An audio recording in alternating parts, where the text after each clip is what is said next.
मुख्यमंत्री अब्दुल सत्तार आणि मनोज जरांगे यांच्या भेटीसंदर्भात जवळपास 2 महिन्यानंतर पुन्हा एकदा सरकारनं जरांगे यांच्यासोबत चर्चा केल्याचं दिसतंय। कारण रात्री 12 वाजता अब्दुल सत्तार आणि जरांगे यांच्यामध्ये भेट झालेली आहे। नेमकी काय चर्चा झाली पाहूयात त्या संदर्भातला एक रिपोर्ट। शिंदेंचे मंत्री अब्दुल सत्तार अचानक अंतरवाली सराटीत पोहोचले। रात्री 12 ते 3:30 पर्यंत म्हणजे 3.5 तास सत्तार आणि जरांगे यांच्यामध्ये चर्चा झाली। मुख्य चर्चा मराठा आरक्षणावरून झाल्याचं अब्दुल सत्तार यांनी सांगितलंय। 3 वाजेपर्यंत सातत्याने 3 तास चर्चा केल्यानंतरही मला असं वाटलं नाही का त्यांच्या एक शब्दामध्ये कुठेही ती मागणी जी आहे त्यांची पहिली मागणी मराठा समाजाला न्याय मिळावा, मराठा समाजाला ओबीसी मध्ये रिझर्वेशन मिळावं। त्यांची दुसरी मागणी आहे का महाराष्ट्राच्या शेतकऱ्यांना तात्काळ मदत सरकारने करावी आणि यानंतर माझा स्पेशल निरोप घेऊन तुम्ही तिथे जा। मला हे भी बोलले ते की मला मुख्यमंत्री आदरणीय एकनाथ शिंदे साहेब मी त्यांचाही सन्मान करतो, दोन्ही उपमुख्यमंत्र्यांचा करतो, पण माझ्या समाजावर अन्याय झाला तर मला नाईलाजाने काहीतरी निर्णय घ्यावा लागेल। सरकारचे कॅबिनेट मंत्री अब्दुल सत्तार साहेब रात्री आले होते। त्यांना साधं सांगितलं,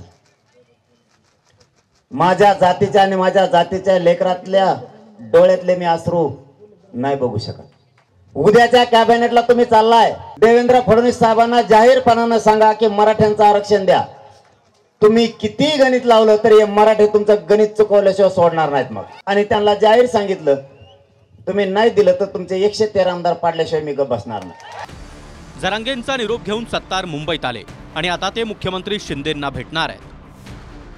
त्यांची भेट झाली ती वैयक्तिक स्वरूपाची होती।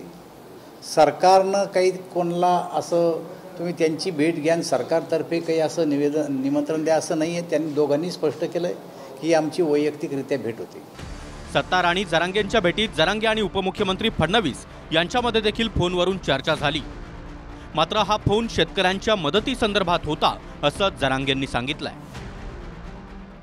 सगळ्यात प्रथम अगोदर आम्ही जे आता नुकसान झालंय शेतकऱ्यांचं त्याबाबत साहेबांना मी सांगितलं की शेवटी आज राजा तुम्ही आहेत, या गादीवरती तुम्हीच पालक होतो, तुम्ही स्वीकारलेलं आहे आज जनतेचा आणि गोरगरीब शेतकरी पुरता खचला आहे। आता फडणवीस साहेबांना सुद्धा बोलणार आहे आणि शिंदे साहेबांना पण शेतकऱ्यांसाठी बोलणार। तर फडणवीस साहेबांना सुद्धा मी सांगितलं आहे, त्यांचाही फोन आला होता, त्यांनाही सांगितलं कारण मी तुमच्यापासून कधी काही लपवत नाही। त्यांनाही सांगितलं की सरसकट शेतकऱ्यांना मात्र तुम्हाला नुकसान भरपाई द्यावी लागणार आहे। इकडे फडणवीसांनी पुन्हा मराठा समाजाच्या नादी लागू नये असा इशारा जरांगे यांनी दिला। देवेंद्र फडणवीस साहेब मराठ्याच्या नादी लागणं सोपं नाही। मी नुसता पाडा म्हणलो तर यांनी इतकं पाडिलं, आता घेणार आहे मी नाव।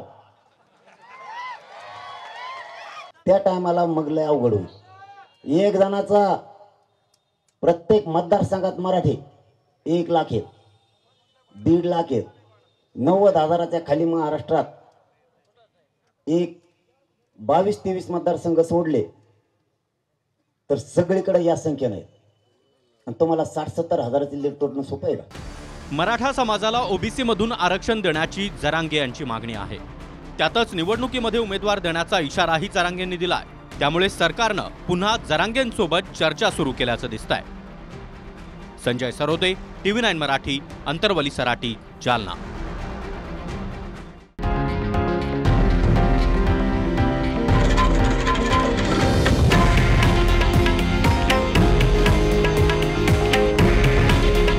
हे आहे देशातील नंबर 1 न्यूज नेटवर्क आणि आपण पाहत आहात TV9 मराठी। काळजी तुमची, हित महाराष्ट्राचं।